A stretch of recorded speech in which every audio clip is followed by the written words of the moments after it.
Welcome back to the channel, everybody. Super excited for you to be here, and today I am extremely excited to talk about the Angstadt Arms MDP-9. Now, a lot of people are comparing it to the MP5, and for a very good reason. They use the exact same operating mechanism. It's a 9mm blowback operated pistol caliber carbine, submachine gun, rifle, whatever you want to call it. They are pretty much working the same internally. Now, HK came out with this like in the 50s or the 60s, something along that. Angstadt Arms came out with this just a few years ago. They started developing it. It came out earlier this year in 2022. And what we have here is probably one of the most mixed reviewed, newest PCCs on the market that I've seen in recent time. And a large part of that is due to some what appears to be pretty poor quality control coming from Angstadt Arms. And basically the first few copies of this were just kind of destroyed by Chris from Honest Outlaws review that he put out, calling it Dumpster Fire 3.0. So let's talk about that a little bit here, and then I'm going to go into some comparisons with the MP5 on my personal experience with both platforms, and we'll see where it goes. So let's set this aside. And right now we're just going to talk about the MDP-9 as it is. All right, Chris mentioned a couple of things. One, he didn't like the placement of the magazine release. I totally get it. If you're trying to, fire, and then rest up your finger up here, you can inadvertently hit that, drop the mag, whatever. Didn't bother me, and I'll explain why in just a little bit. He also mentioned that the charging handle fell off. This was remedied by Angstadt Arms. They did a email campaign. They offered to fix it for people who had purchased it like I did. I'll say that I did purchase this on the day it was released, within 5 minutes of it going live on the website. So I have one of the first examples, and I did have the charging handle problem initially because it was not Loctited in and not torqued to spec. However, I never fired it prior to Chris's review, and because I saw his fall off, I checked mine and it was loose, so I went ahead and Loctited it, torqued it down to spec. It's been perfect ever since. He also had some complaints about the 3-lug adapter. Now, his complaint, was simply because there were some really ugly shims here. Why does it have ugly shims on a $2,800 gun? I don't know. Actually, I do know, and I'm going to talk to you about that just for a little bit here. The 3-lug that they gave was ported at the top. It was a compensator, okay? And when you're compensating, you want everything to be at the 12 o'clock position, because if you're compensating the gas pushing up, it's going to push the firearm down, and it's going to be the opposite direction of where those compensation ports are. So if you have compensation ports that are on the left-hand side, it's going to push the gun to the right. Nobody wants that, so you time it to make sure that it looks proper, or it operates properly. Now, the biggest issue on my example was that it had those shims, but it wasn't timed.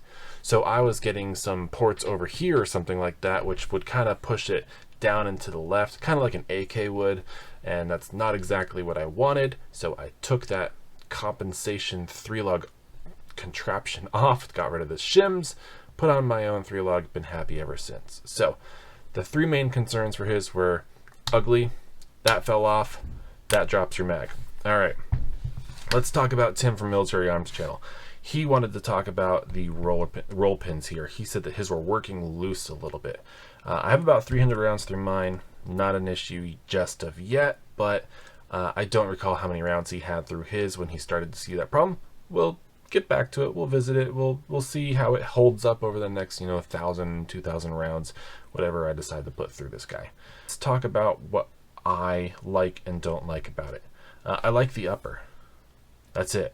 I don't like the lower, and because of that, I've never fired the lower. What have I been using, you may ask? I've been using this with this.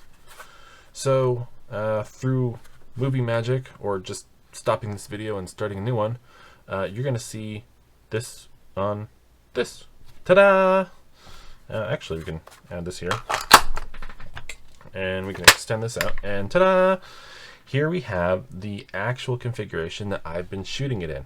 Except, not really. I kind of lied just there, because in the video that I'm going to show you, I was using this guy because I prefer function over form, I guess you should say. This is a little bit more comfortable length of pull and stuff, but I have fired it in this way, and it is perfectly fine. It just wasn't what I was looking for that day at the range. So what do we have here? We have the Angstadt Arms MDP-9 upper, and the main reason why we can get this all to work is due to the fact that the ejector right there is built into the upper for the MDP-9, and because of that, I can utilize this CMMG modified Mina Arms PMag that doesn't have an ejector on it like it does on some of the other AR9s. So just like the CMMG AR9 that I have featured on my channel before, I had these mags already. I had a previously SBR'd and registered lower receiver for the AR. I swapped the pick rail, I should say. This pick rail is the one that came with Angstadt Arms because it does match the upper nicely there. This is just another one that I had laying around by K&S. It would function, it just doesn't look as nice. And push that forward, and bada bing, bada boom. You have a very cool PCC that's nice and modern, roller delayed, and accurate. All right, so the main thing that I wanted to test here was how reliable is the MDP-9 when it comes to different types of ammunition. I will preface this by saying, yeah, I didn't use the stock lower. I did not use the Glock magazines. I used a system that it was not designed for, but the results were fantastic. Take a look.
hopefully I've actually rolled in the footage of me shooting a bunch of different types of 9mm, right? So we've got jacketed hollow point, we've got flat nose, we've got round nose, we've got die cut hollow points. We've got super weird rounds like the Underwood Ammo Hero round, which screams at 1600 plus feet per second, and it only weighs 70 grains. So all the different types of weird ammo that I could find, brass case, aluminum case, steel case, it all ran very, very well in this. The only failure that I had in this guy was the Federal Syntech 150 grain brass ammo, which I had previously run about 100 rounds, maybe 80 to 100 rounds through this exact configuration without a single issue. And then of course the first round that I have on video with that ammo just fails to eject. I don't know why it failed to eject. Maybe the round was underpowered, maybe there was an issue with the firearm, maybe it was a magazine issue. I couldn't tell you. Chalk it up as a failure for this platform. I did have one failure with the I did have one failure with the MP5 clone, the MKE AP5 here, and that was with the CCI Blazer aluminum cased ammo, where the last of the 5 rounds failed to eject and got super mangled. Why did that happen? I don't know. It was actually the first failure I ever had with this firearm, so kind of lucky that I caught it on camera. But when we look at the scorecard, one failure, they're even in my book. Yes, it's only 5 rounds, but you know what? Those rounds are pretty expensive, especially those Underwood ammo ones, and I wasn't going to be spending a whole lot of money running 30 rounds through this just to have it all work perfectly. So what's the takeaway here?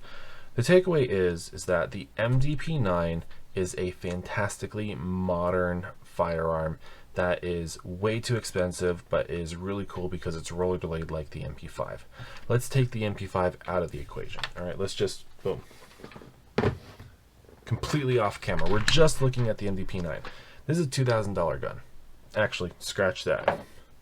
If you look at this lower without the stock or the magazine, this is a $2,000 gun.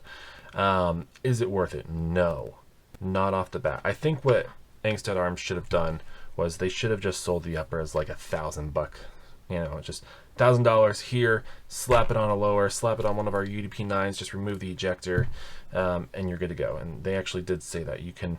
They said that they may consider selling the upper separately.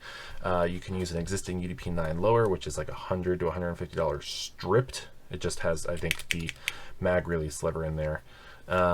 Just don't install the ejector or take the ejector out if it comes with it, and you can use a UDP-9 lower with the MDP-9 upper. And that's actually what they sold me.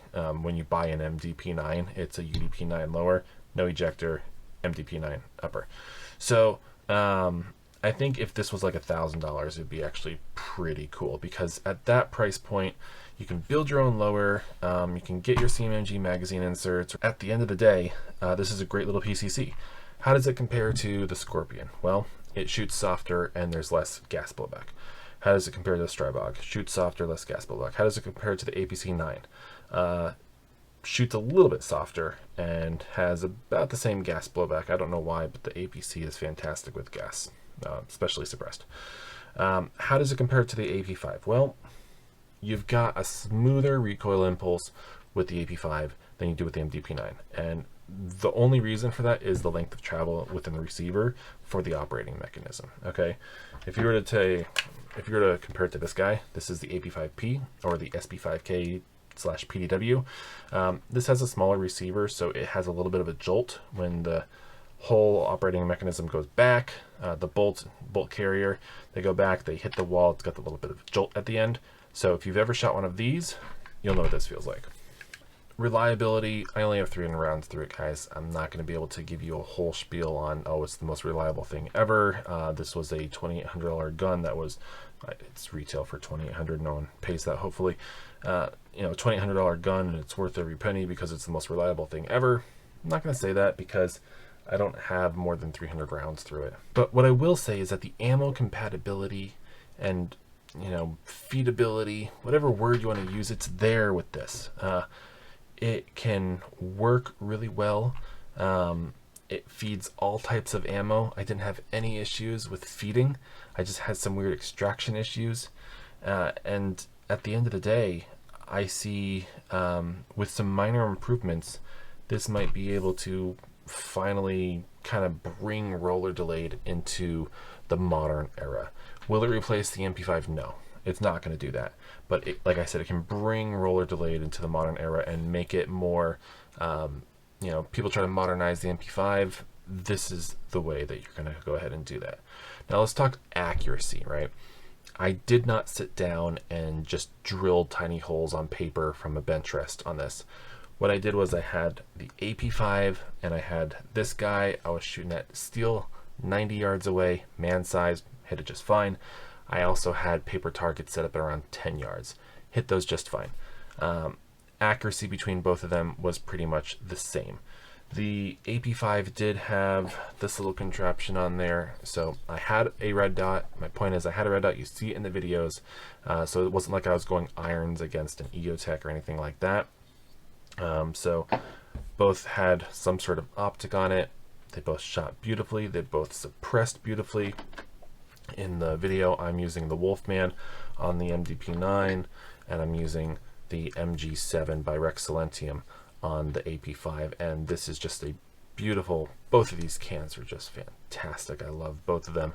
If you guys want a more in-depth video on either one of these, please just let me know. I'd be happy to do a video and some more range footage as well. So I think I've hit all the major points that I really want to talk about. I didn't go into detail on the operating mechanism because if you've taken apart an MP5, it's exactly how this works. It's exactly the same. It's really cool. And it just has all those great features of a modern platform. The only thing that I need to keep an eye on, really, genuinely, is these roll pins to see if they walk at all. So far, nothing. But, you never know. But all the concerns that Chris from Honest Outlaw had, I believe, the whole magazine debacle fixed by this lower, plus this looks cooler and functions better. Anyway, the front muzzle device, the 3-lug, fixed if I just taking it off and putting on my own. Charging handle, Loctite of that thing's not coming off at all. Beyond that, guys, I don't know what else to say. If you have any questions about the MDP-9, I'd be happy to answer them. And if you want more footage on something in particular, maybe just, range time with the MDP-9 or comparisons between the MDP-9 and other 9mm PCCs that I have experienced or I own myself, I'd be happy to provide that. So go ahead, drop a comment below if you have any questions or suggestions. I'll see you in the next video.